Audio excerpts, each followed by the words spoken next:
Después de algunos días volvimos a tener un internet como la gente y a continuación vamos a hacer un repaso de derecho civil personas. Para algunas facultades este es el primer civil, como para la mía, y para otras es el segundo, ya que el primero vendría siendo acto jurídico. Vamos con la persona natural hasta muerte o desvivisión. Yo espero que no me den de baja este like. Partamos con persona natural. El concepto persona está definido en el artículo 55 del Código Civil chileno y se define persona como todos los individuos de la especie humana, cualquiera sea su edad, sexo, estirpe y condición, divididas entre chilenos y extranjeros.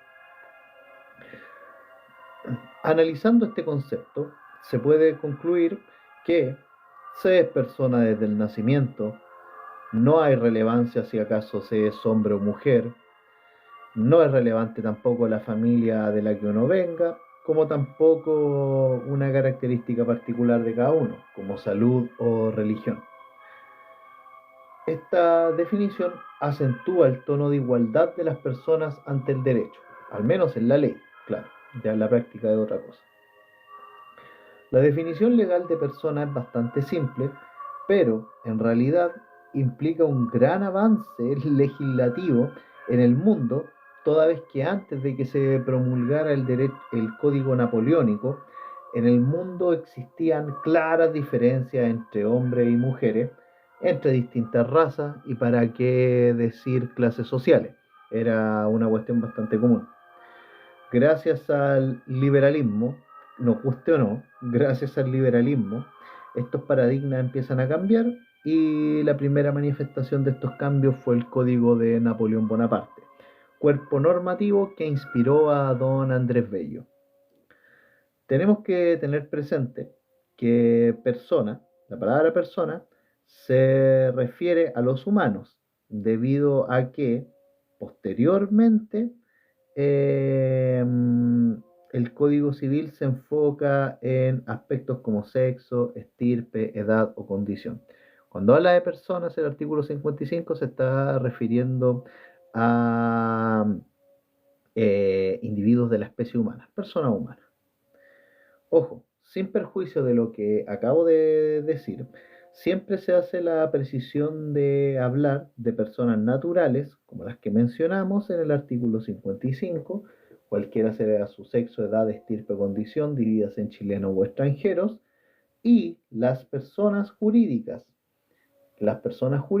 que están descritas ya en el artículo 545 del Código Civil. Vamos ahora a hablar del concepto de sujeto de derecho. Vamos a hablar del concepto de sujeto de derecho. El concepto de persona se encuentra inserto en el concepto de sujeto de derecho, pero ojo, no son lo mismo. Hay una relación género-especie, donde el sujeto de derecho es el género y la persona es la especie. Sujeto de derecho no tiene definición legal, pero se puede entender como todo ente que dispone de un patrimonio y que tiene la aptitud de ser titular de derechos y obligaciones y de ser representado judicial y extrajudicialmente. Sujeto de derecho es todo ente que dispone de un patrimonio y que tiene la aptitud de ser titular de derechos y contraer obligaciones y de ser representado tanto judicial como extrajudicialmente. El sujeto de derecho se refiere tanto a personas naturales como personas jurídicas. Vamos ahora a hablar de la clasificación de las personas. La clasificación de las personas. Existen diferentes formas y criterios para clasificar a las personas. En esta ocasión vamos a atender a 4 criterios de clasificación de las personas. Y estos criterios son: primero, según su nacionalidad. Y según su nacionalidad, las personas pueden ser chilenas o extranjeras. Son chilenos los que la Constitución declara como tales, según el artículo 56 de nuestro Código Civil, y son extranjeros todos los demás que no sean chilenos, que parece una definición muy sencilla, pero la establece así en su artículo 56 el Código Civil. Son chilenos los que la Constitución declara tales y son extranjeros todos los que no sean todos los demás que no sean chilenos.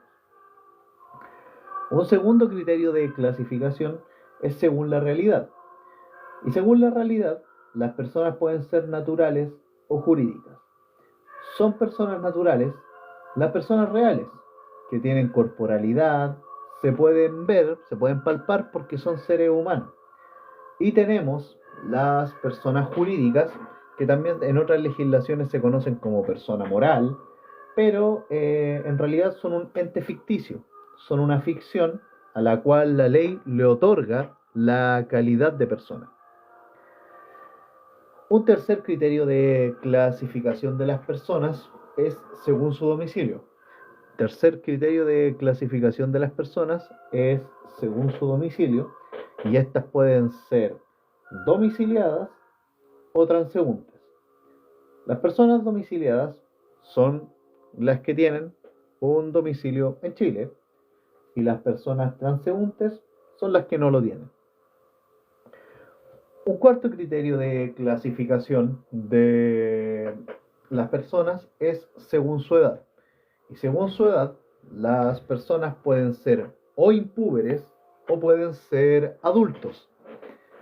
Los impúberes son personas naturales que tienen entre 0 a 12 o 14 años.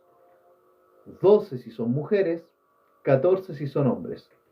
Pero ojo, dentro de los impúberes encontramos una subclasificación que distingue a los infantes, que son personas naturales entre los 0 y los 8 años, y los impúberes propiamente tal, que son aquellas personas naturales que tienen entre 8 y 12 años si son mujeres, o entre 8 y 14 si son hombres.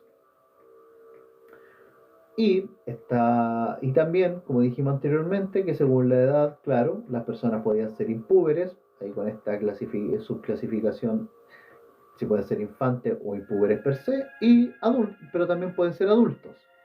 Y los adultos son todas las personas naturales que tienen entre 12 o 14 años hasta la muerte. Pero, ¿cómo esto? Porque aquí, en la clasificación de los adultos, también hay una subclasificación. El adulto se subclasifica entre el menor adulto, que el menor adulto es toda persona natural entre 12 o 14 años, dependiendo si es hombre o mujer, hasta los 17 años con 364 días. El menor adulto es toda persona natural entre 12, si es mujer, o 14, si es hombre, hasta los 17 años con 364 días. Y el otro adulto, o tipo de adulto que tenemos, es el mayor de edad. El mayor de edad es toda persona natural que tiene 18 años en adelante. El adulto mayor de edad es toda persona natural que tiene 18 años en adelante. Bien, vamos ahora con el principio y fin de las personas naturales. Principio y fin de las personas naturales. En el Código Civil se distinguen dos tipos de existencia, que son la existencia natural y la existencia legal. Pero ojo, estos dos tipos de existencia que considera el Código Civil es con respecto a la existencia de las personas naturales. Y estos dos tipos de existencia son, primero, la existencia natural, que comienza con la concepción y termina en el nacimiento. Esa es la existencia natural, desde la concepción hasta el nacimiento. Y la existencia legal, que es aquella que comienza con el nacimiento y termina con la muerte. Comienza con el nacimiento y termina con la muerte. Esa es la existencia legal. Durante el periodo de existencia natural, ojo, el nasciturus o feto, como a veces le dicen despectivamente a algunas personas, no tiene la calidad de persona como sujeto de derecho. Sin embargo, nuestro ordenamiento jurídico, nuestra legislación, protege esta forma de vida, protege al nasciturus o nasciturus, como quieran decirlo. Con la existencia legal, sí se confiere la calidad de persona como sujeto de derecho, y esta calidad de persona natural está conferida hasta que ocurra la muerte de la persona. Disculpen. Vamos a hablar ahora de la concepción, que marca el inicio de la existencia natural de las personas. La concepción no tiene definición legal, pero se entiende como la unión de las células sexuales mediante el proceso que conocemos como fecundación. La concepción puede ocurrir de manera natural, por medio del coito, o por medio de técnicas de reproducción asistida, como la fecundación in vitro.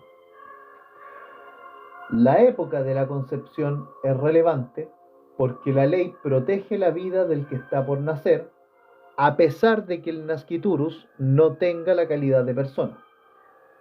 Ejemplos de este tipo de protección que se le da a la persona que está por nacer son: primero, la suspensión de derechos que les correspondería en espera de su nacimiento. Entiéndase la suspensión, y esto ustedes lo pueden correlacionar más cuando veamos obligaciones, como un derecho en favor de incapaces y en este caso de personas del nasciturus o de la persona que está por nacer. Bueno, aunque no tiene la calidad de persona, pero el ser humano que está por nacer. Este tipo de protección que el legislador le da al que está por nacer son, primero, la suspensión de derechos que le correspondería en espera de su nacimiento, según el artículo 77 del Código Civil.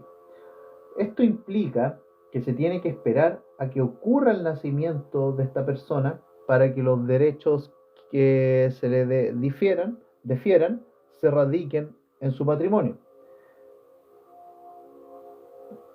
Pero una vez concrete su nacimiento, se entiende que siempre los tuvo. Otro modo de protección es el fuero prenatal dentro del derecho al trabajo. Otra protección es la tipificación del delito de aborto en el derecho penal, que ustedes por favor pueden buscarlo, más allá de las excepciones legales que nosotros conocemos. Y un cuarto tipo de protección que se le da al que está por nacer es que el juez, según el artículo 75 del Código Civil, el juez puede tomar cualquier medida necesaria para proteger la vida del que está por nacer, siempre que crea que de algún modo peligra, y puede tomar estas medidas, sea de oficio o a petición de parte. Para determinar la fecha de la concepción, el Código Civil establece una presunción de derecho. Para determinar la fecha de la concepción, el Código Civil establece una presunción de derecho en el artículo 76 de dicho cuerpo legal, y es que la concepción ha precedido al nacimiento no menos de 180 días cabales y no más de 300, contados hacia atrás desde la medianoche en que principie el día del nacimiento. En palabras coloquiales, la concepción de una persona tuvo lugar entre 180 y 300 días contados hacia atrás desde la medianoche en que principia el nacimiento. Sé que esto puede ser un poco enredado, pero pueden revisar el artículo 76 para que no queden tantas dudas. Se puede concluir que el Código Civil no establece el cómo determinar el día en particular de la concepción, sino solo fija una época en la que ésta pudo haber tenido lugar. Esta es una presunción de derecho que no admite prueba en contrario. Ojo con eso. Ahora vamos a hablar del nacimiento. El nacimiento es el punto de partida de la existencia legal de la persona. Es el punto de partida de la existencia legal de la persona, el nacimiento. Y es súper importante. Bueno, el nacimiento no tiene una definición legal per se, pero se puede definir como el hecho de salir del vientre de la madre. Es así de simple. El hecho de que una criatura salga del vientre de su madre. Eso es el nacimiento.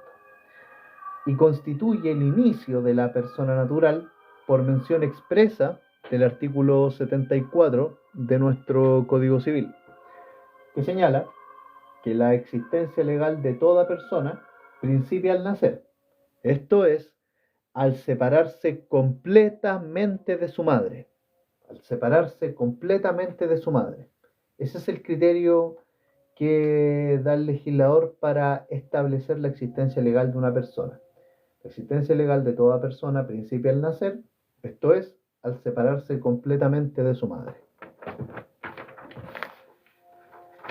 Según el artículo 74, para que se pueda estar frente a un nacimiento, se deben cumplir los siguientes requisitos, que son 3. Primero, que la criatura esté separada de su madre, es decir, que el bebé salga del claustro materno. Segundo, que la separación sea completa. Y que la separación sea completa, aquí el profesor Carlos Ducci ha dicho que exista corte del cordón umbilical, aunque hay posturas doctrinarias más modernas que señalan que no es relevante el corte del cordón umbilical. Pero en cuanto a este requisito, que la separación sea completa, para el profesor Ducci basta el corte del cordón umbilical, aunque para otras doctrinas esto no es necesario. Y el tercer requisito es que a la separación la criatura haya sobrevivido un momento siquiera. Que a la separación la criatura haya sobrevivido un momento siquiera. Para el profesor Carlos Ducci, esta sobrevivencia de un momento siquiera significa que la criatura haya alcanzado a respirar.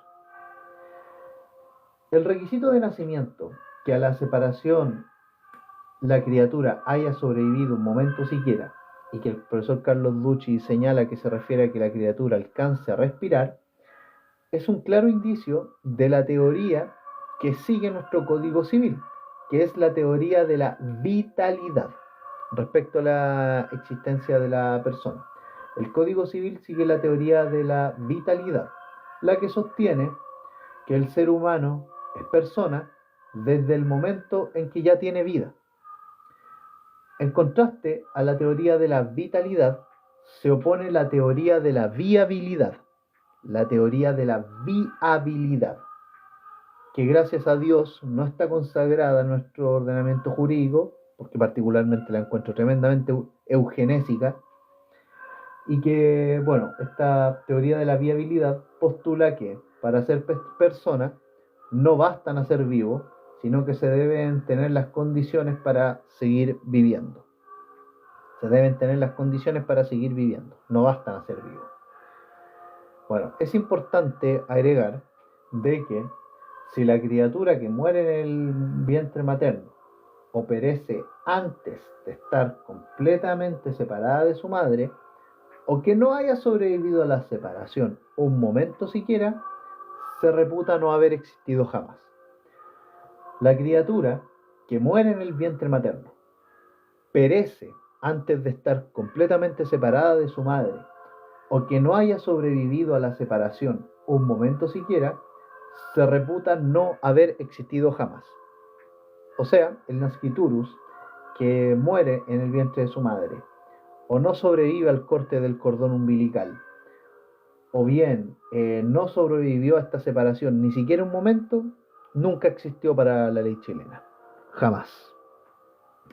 Sin perjuicio de lo anterior, el Código Civil no es ajeno a la concepción de una criatura, ya que existen diversas normas que regulan situaciones en donde la gestación de una persona, potencial persona, perdón, es protegida.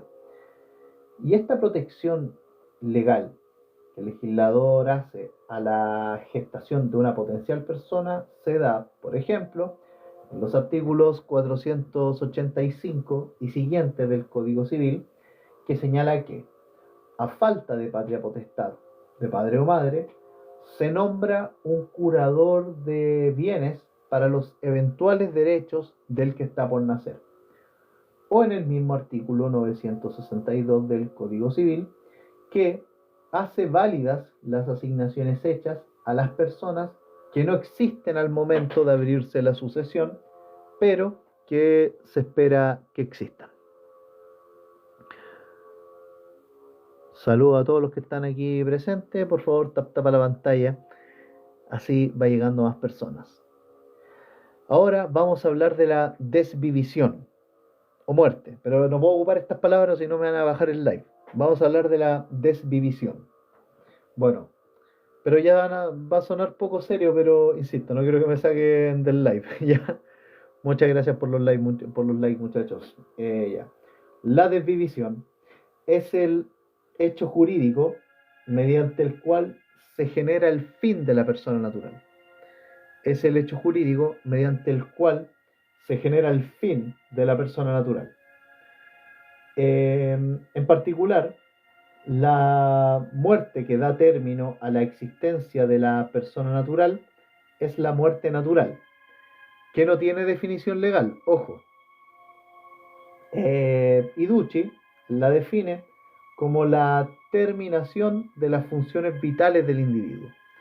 La desvivisión o mortem es la terminación de las funciones vitales del individuo. Vamos a decirlo mejor en latín para engañar al algoritmo de TikTok. Ya. Que andan súper sensibles, empiezan a censurar gente de la nada. A mí me ha pasado con otras cuentas que tengo. El Código Civil hace mención del concepto mortem natural para distinguirla de la mortem civil. La mortem civil era una institución, porque ahora está derogada, hoy día en los artículos que estaba regulada, del 95 al 97 del Código Civil, está la mortem declarada judicialmente. Esta muerte civil privaba de la personalidad a aquellos que habían hecho profesión solemne en un instituto monástico reconocido por la Iglesia Católica. La muerte civil se aplicaba a los eclesiásticos, pero ya es una institución derogada. Sería extraño que se los preguntaran a menos que el profesor quisiera preguntarle un dato random. Ya.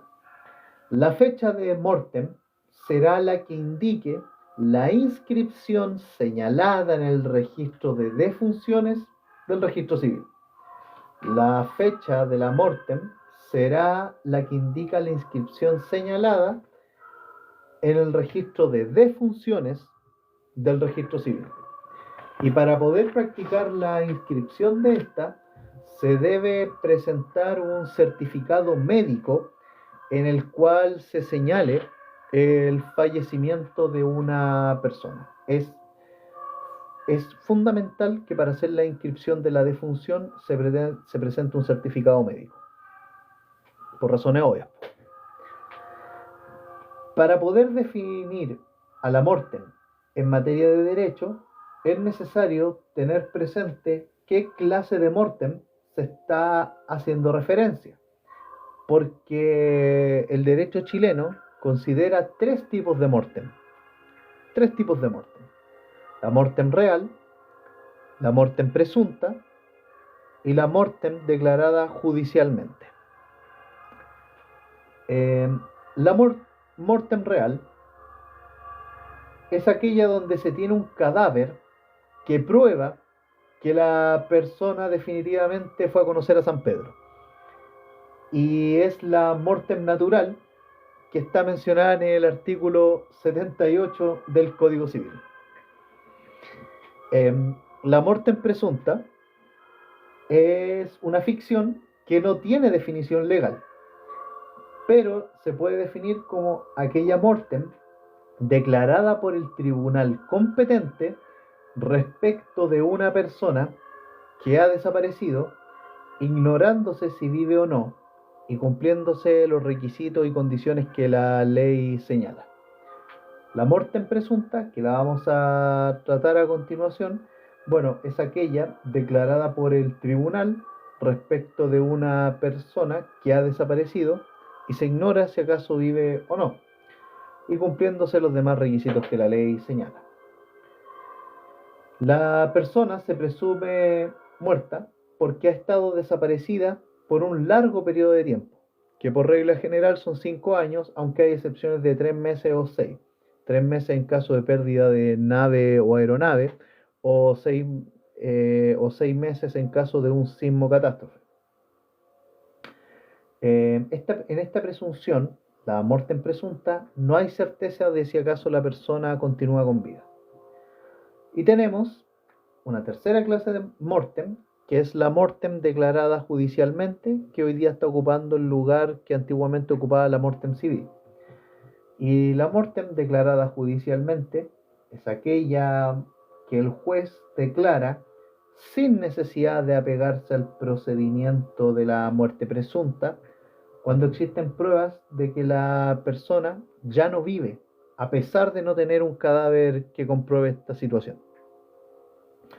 La mortem declarada judicialmente es aquella muerte que el juez declara sin necesidad de apegarse al procedimiento muerte presunta cuando existen pruebas de que la persona ya no vive, a pesar de no tener cadáver que lo pruebe. La mortem, al ser un hecho jurídico natural, tiene una variedad de efectos. ¿Cuáles son estos efectos de la muerte? Son varios, pero vamos a mencionar los más relevantes. La apertura de la sucesión, la extinción de los derechos personalísimos, la disolución de la unión matrimonial, hasta que la muerte los separe, la emancipación del hijo por la mortem del padre o madre, salvo que le corresponda ejercitar la patria potestad al otro padre sobreviviente, cambio de estado civil, el testamento se hace irrevocable y empieza a generar sus efectos, por lo general se termina el mandato, se pone término a la existencia legal de la persona y bueno, caduca la oferta hecha. Ahora vamos a hablar de esta institución ya mencionada, que es la mortem presunta, que es pregunta de examen de grado y los profesores suelen ser bastante hinchadores con este asunto. Así que vamos a darle, pero espérenme un minuto, vamos a poner en pausa este live unos segundos.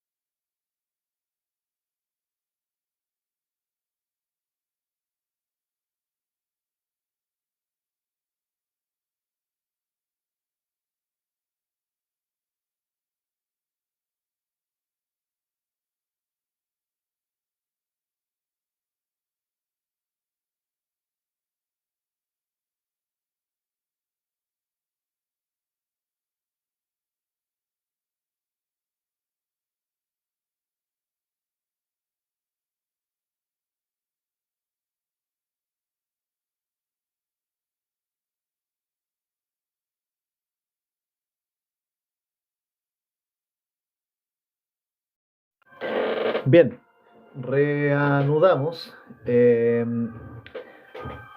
y vamos a hablar de la mortem presunta.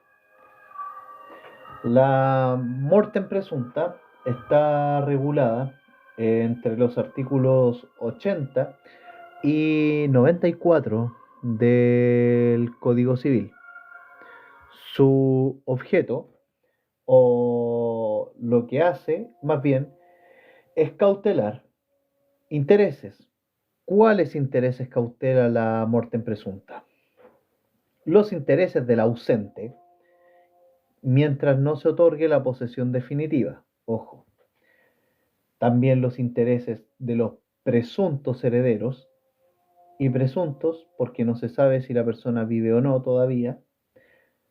También los intereses de los acreedores del ausente y de la sociedad, ya que siempre se buscará la seguridad jurídica respecto de un patrimonio, lo que está muy ligado con un principio rector del Código Civil chileno, que es la libre circulación de los bienes, ya que a don Andrés Bello le interesaba determinar qué se va a hacer con el patrimonio del desaparecido, debido a que no se concibe la idea de un patrimonio sin persona. La declaración de mortem presunta puede ser solicitada al juez por cualquier persona que tenga interés en ello. La solicitud de declaración de mortem presunta puede ser solicitada al juez por cualquier persona que tenga interés en ello. Y bueno, la muerte presunta también tiene 3 etapas o periodos importantes a considerar. Estos son el periodo de mera ausencia, que es obligatorio para llevar a cabo este procedimiento. El periodo de mera ausencia dura 5 años, por regla general. Tenemos el periodo también de posesión provisoria de los bienes del desaparecido, que puede ser eventual, porque depende o dependerá de las circunstancias en que se produjo el desaparecimiento. Y también tenemos la posesión definitiva de los bienes del desaparecido, que es la última etapa a periodo a considerar. La posesión definitiva de los bienes del desaparecido. Es obligatoria esta etapa de posesión definitiva de los bienes para concretar el procedimiento de muerte presunta.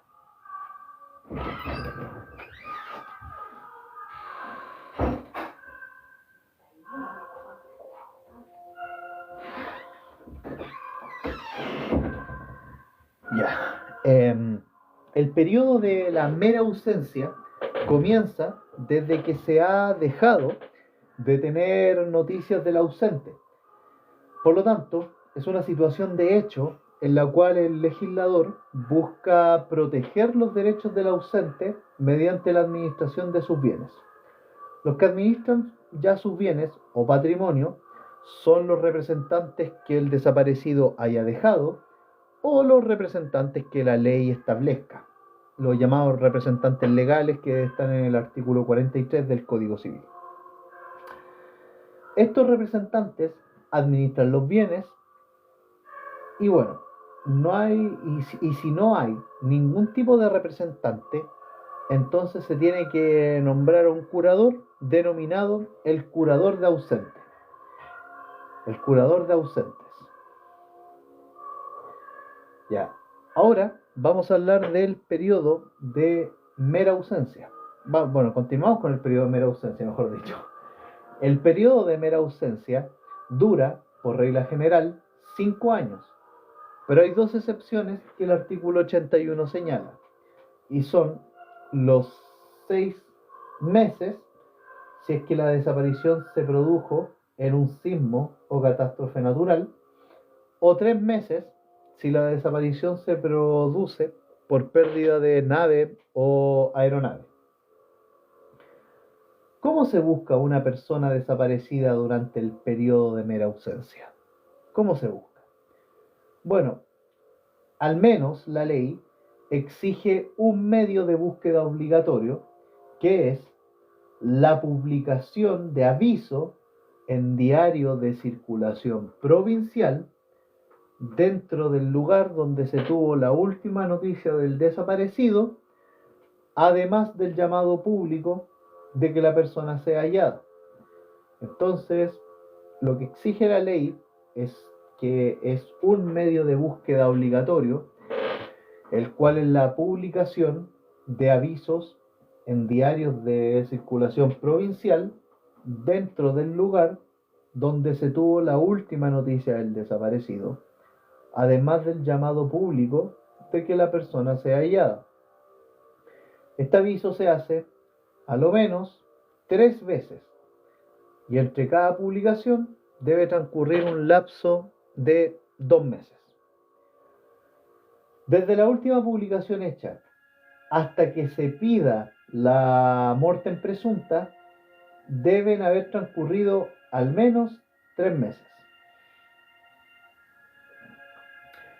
Durante la etapa de posesión provisoria de los bienes del desaparecido, ahora vamos a hablar de la etapa de posesión provisoria de los bienes del desaparecido, quienes administran el patrimonio serán los herederos presuntivos del desaparecido. Presuntivos o presuntos. ¿Por qué presuntivos o presuntos? Porque tienen la calidad, son personas que tienen la calidad de heredero, si es que efectivamente el desaparecido falleció, pero estos administran los bienes como si fueran usufructuarios, pero no tienen esta calidad. Ojo con eso. Estos herederos presuntos administran los bienes como si fueran usufructuarios, pero en realidad no tienen esa calidad. Es como si lo fueran, para efectos de muerte presunta. El periodo de posesión provisoria de los bienes del desaparecido no se da en los siguientes casos. Este periodo de posesión provisoria de los bienes del desaparecido no se da en los siguientes casos. Primero, cuando la desaparición se produce por sismo o catástrofe natural. Segundo, cuando la desaparición se produce por desaparición de nave o aeronave. Tercero, cuando la desaparición es producto de una herida grave recibida en guerra o peligro semejante. Y cuarto, desde las últimas noticias del desaparecido ya han transcurrido 10 años o más. Cuando desde las últimas noticias del desaparecido han transcurrido 10 años o más. Tanto en la posesión provisoria como definitiva de los bienes, estas dos posesiones, provisoria y definitiva, son consecuencias de la declaración de la muerte presunta. Los efectos de la posesión provisoria son los siguientes. Primero, se apertura de la sucesión, o se apertura el testamento, se apertura el testamento con la posesión provisoria de los bienes. Segundo, se disuelve el régimen patrimonial. El desaparecido con su cónyuge pasará a estar separado de bienes si es que antes estaban casados bajo el régimen de sociedad conyugal o participación en los gananciales. Y tercer efecto de la posesión provisoria es que la administración del patrimonio se hará por los herederos presuntivos como si fuesen usufructuarios. Por tanto, pueden vender los bienes si es que se cumplen los requisitos del artículo 88, que, sean autorizados por el juez bajo una imperiosa necesidad y que se estime necesaria la venta de algunos bienes muebles, por así decirlo, por ejemplo. Entonces los efectos de la posesión provisoria son la apertura del testamento, disolución del régimen patrimonial, y la administración del patrimonio la van a empezar a hacer los herederos presuntivos como si fuesen usufructuarios. Vamos ahora con la etapa de posesión definitiva de los bienes del desaparecido. Etapa de posesión definitiva de los bienes del desaparecido. Esta etapa, quienes administran el patrimonio serán los sucesores del heredero, como si fueran dueños. como si fueran dueños. Este periodo de posesión definitiva de los bienes, comienza cuando ya hayan transcurrido 5 años desde que el juez dictó el decreto de posesión provisoria. El decreto de posesión definitiva se decreta después de 5 años de que el juez dicta el decreto de posesión provisoria. Este periodo de posesión definitiva de los bienes empieza cuando ya hayan transcurrido 5 años desde que el juez dictó el decreto de posesión provisoria. Perdón que lo repita, pero esta cuestión es crucial porque puede marcar una buena respuesta o ambigua al momento de dar un examen de grado. Una vez decretada la posesión definitiva, esta no tendrá una duración definida, sino que opera desde dicho día hasta el futuro. Los efectos de la posesión definitiva son los siguientes. Los efectos de la posesión definitiva son, primero, la disolución del matrimonio, por lo que el cónyuge sobreviviente pasa a tener la calidad de viudo o viuda. Segundo, apertura de la sucesión. Ojo, la posesión provisoria de los bienes apertura el testamento, pero es la posesión definitiva de los bienes la que abre la sucesión conforme a las reglas del libro 3 del Código Civil. Tercero, trae todos los efectos supeditados a la muerte de una persona. Por ejemplo, reclamar un seguro o extinguir una obligación, si se trata de un contrato inscrito personae.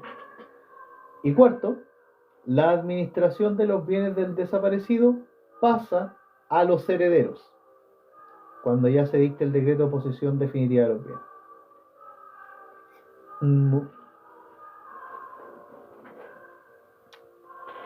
Si hay alguna duda u observación, pueden hacerla llegar en comentarios, amigos míos, de verdad. Ahora vamos a hablar de la solicitud de muerte presunta que se hace al tribunal.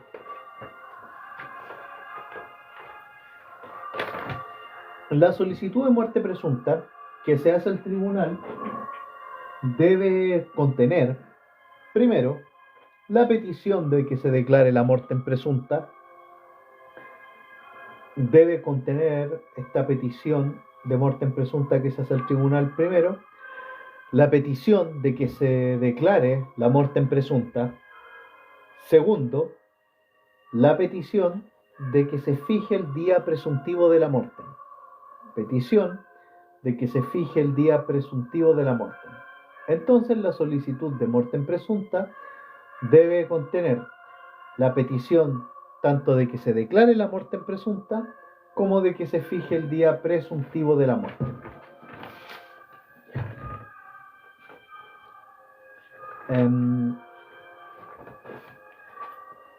Y tercero, que tiene que estar en la solicitud de declaración de muerte presunta, es que se conceda la posesión definitiva o provisoria de los bienes del desaparecido, según corresponda. Entonces, la solicitud de declaración de muerte presunta que se hace ante el tribunal competente, que es el juez o tribunal del último domicilio que tuvo el desaparecido, es solicitud de que, o petición de que se declare la muerte presunta, de que se fije el día presuntivo de la muerte y solicitud de que se conceda o decrete la posesión definitiva o provisoria de los bienes según corresponda. Para declarar la muerte presunta es indispensable los siguientes requisitos. Para declarar la muerte presunta es indispensable los siguientes requisitos. Primero, que se pruebe la ausencia del desaparecido. O sea, que haya una ausencia física, que no se tengan noticias del desaparecido y que se hayan efectuado las diligencias necesarias para su búsqueda. Segundo, que se cite al desaparecido. Y esta citación se efectúa mediante la publicación repetida 3 veces en el diario oficial. Tercero, que se oiga al defensor de ausentes. Cuarto, que hayan transcurrido los plazos que la ley señala, Y quinto, que la sentencia que declara la muerte presunta se publique en el diario oficial. El tribunal, por regla general, fija como día presuntivo de la muerte el último día del primer bienio contado desde la fecha de las últimas noticias.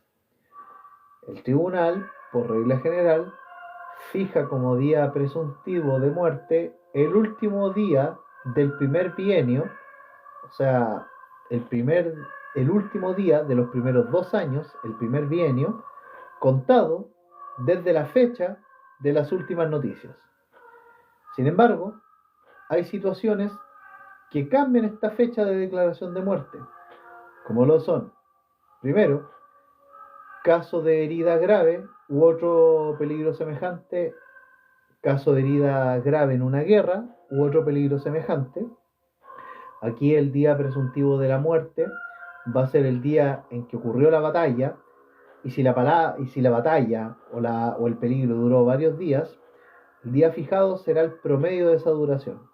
O sea, si la batalla duró 6 días, al día 3 habrá que poner de que el desaparecido fue a conocer a San Pedro.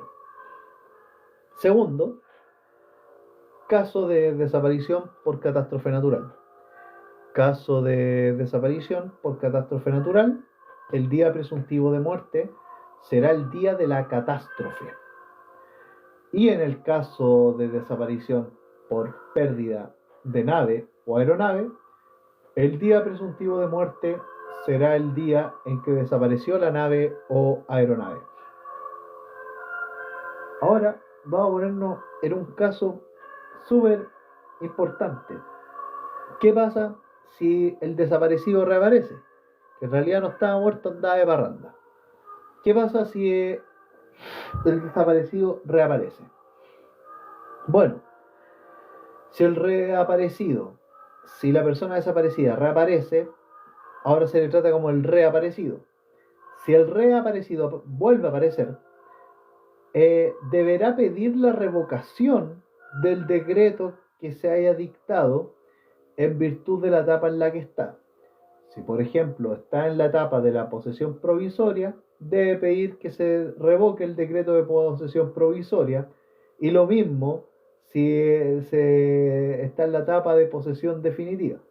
En cualquier tiempo, ojo, en cualquier momento, en cualquier lugar, en cualquier tiempo. Además, en la etapa de posesión definitiva, el reaparecido debe solicitar que se revoque la declaración de muerte presunta. En la etapa de posesión definitiva, el reaparecido debe solicitar que se revoque la declaración de muerte presunta.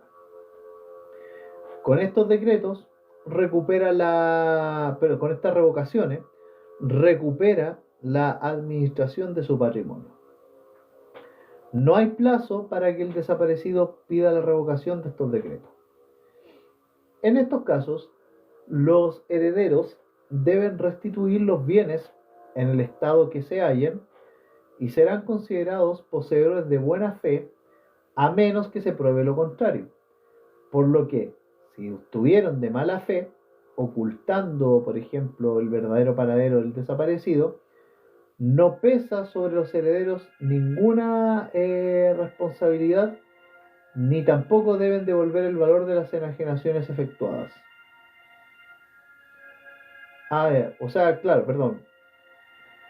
Si están de buena fe, si estuvieron de buena fe, bueno, no pesa sobre ellos ninguna responsabilidad, ni tampoco deben devolver el valor de las enajenaciones efectuadas. Ya si están de mala fe es otra cosa, se les sanciona por eso.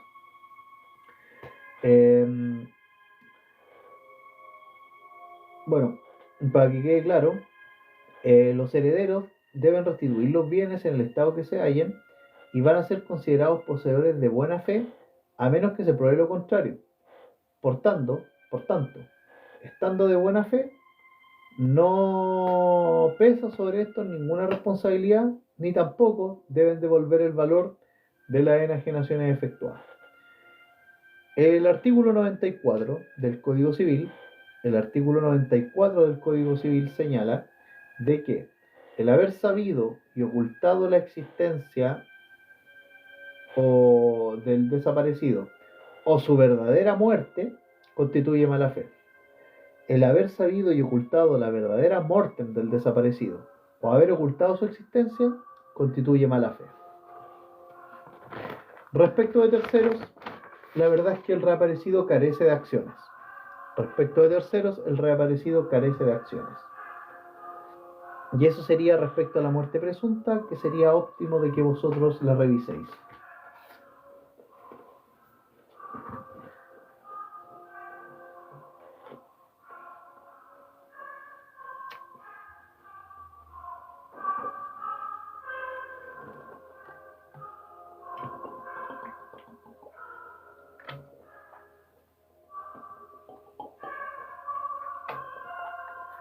Vamos a hablar ahora de la mortem declarada judicialmente.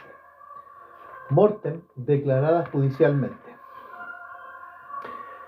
La mortem declarada judicialmente es una institución relativamente nueva en nuestra legislación.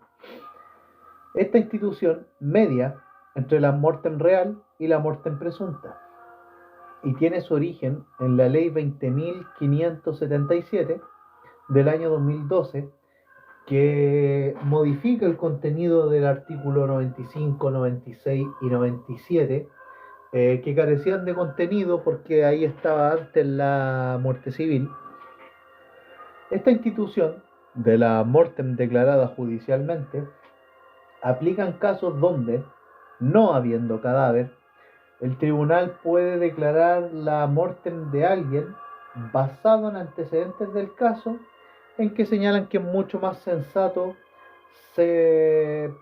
sostener de que el desaparecido ha ido a conocer a San Pedro. En estos casos, en base a estos antecedentes, es mucho más sensato afirmar de que el desaparecido ya no está vivo. Esta institución nace en virtud del accidente aéreo de Juan Fernández y era poco sensato, del caso 212, era poco sensato esperar el cumplimiento de los plazos que exige la institución de muerte presunta, porque era imposible que los tripulantes hubiesen sobrevivido. La mortem declarada judicialmente es una facultad que la ley le otorga al juez, pero no opera de oficio, sino que se inicia a petición de parte la muerte declarada judicialmente. No opera de oficio, sino a petición de parte. El procedimiento que rige esta institución es no contencioso y la mortem presunta tampoco es un procedimiento contencioso. La ley señala lo siguiente, del artículo 95, 96 y 97 del Código Civil respecto a la mortem declarada judicialmente. Se señala: el juez del último domicilio que el difunto haya tenido en Chile, a solicitud de cualquier persona que tenga interés en ello, puede tener por comprobada su mortem para efectos civiles y disponer la inscripción de la resolución correspondiente en el registro civil. El juez del último domicilio que el difunto haya tenido en Chile, a solicitud de cualquier persona que tenga interés en ello, puede tener por comprobada su mortem para efectos civiles y disponer la inscripción de la resolución que corresponda en el registro civil. Igual regla se aplica en los casos en que no sea posible la identificación del cadáver. Igual regla se aplica en los casos en que no sea posible la identificación del cadáver. Un extracto de esta resolución, que tenga por comprobada la muerte del desaparecido, debe publicarse en el diario oficial dentro del plazo de 60 días, contado desde que esta resolución esté firme y ejecutoriada. Dicho extracto debe contener, al menos, los antecedentes indispensables para su identificación, y la fecha de mortem que el juez haya fijado. La resolución que declara la mortem de una persona bajo este procedimiento puede dejarse sin efecto conforme a lo dispuesto en el párrafo de la muerte presunta, en caso de que reaparezca la persona. Vamos ahora con la mortem cerebral.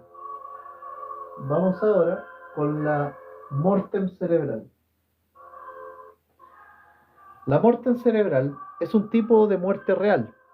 La mortem cerebral es un tipo de mortem real y está regulada en la ley de trasplante y donación de órganos. La mortem cerebral está regulada en la ley sobre trasplante y donación de órganos. En esta ley se señala que la mortem cerebral se acredita mediante una certificación, un certificado unánime e inequívoco otorgado por un equipo de médicos en donde al menos uno de estos es neurólogo o neurocirujano. La mortem cerebral se acredita mediante certificación unánime e inequívoca otorgada por un grupo de médicos en donde al menos uno de estos debe ser neurólogo o neurocirujano. Esta certificación se otorga cuando se haya comprobado la abolición total de todas las funciones encefálicas, lo cual pasa cuando se cumplan los siguientes 3 requisitos. Primero, no haya ningún movimiento voluntario observado durante una hora.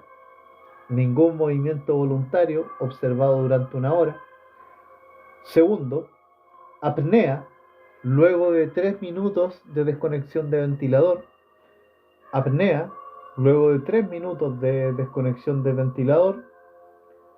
Tercero, ausencia de reflejos troncoencefálicos.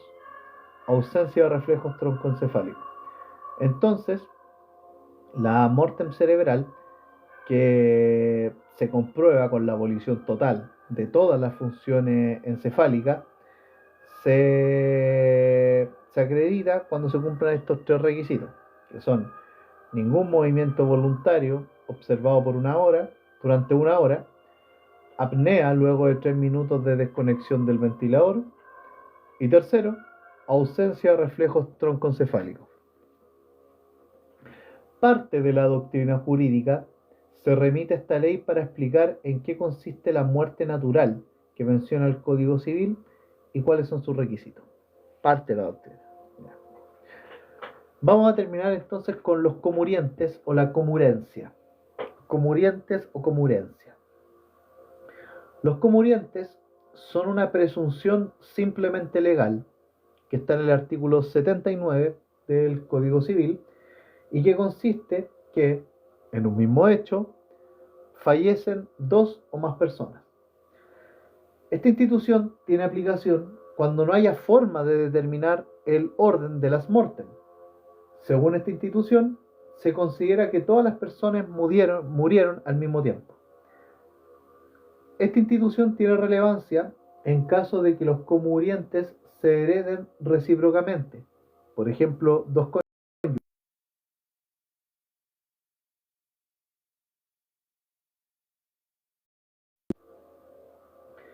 Esta institución tiene relevancia en caso de que los comurientes se hereden recíprocamente, debido a que, si es posible demostrar que uno de los comurientes murió antes, se produjo la sucesión del otro antes de su muerte, por lo que el destino final de los bienes del causante sería distinto si se atiende a que ambos pudieron haber muerto al mismo tiempo. Y con eso terminamos lo que es principio y fin de la existencia natural de las personas, chicos. En el próximo live vamos a hablar de los atributos de la personalidad. Así que muchas gracias por haber estado acá y los espero en el próximo live. Saludos cordiales.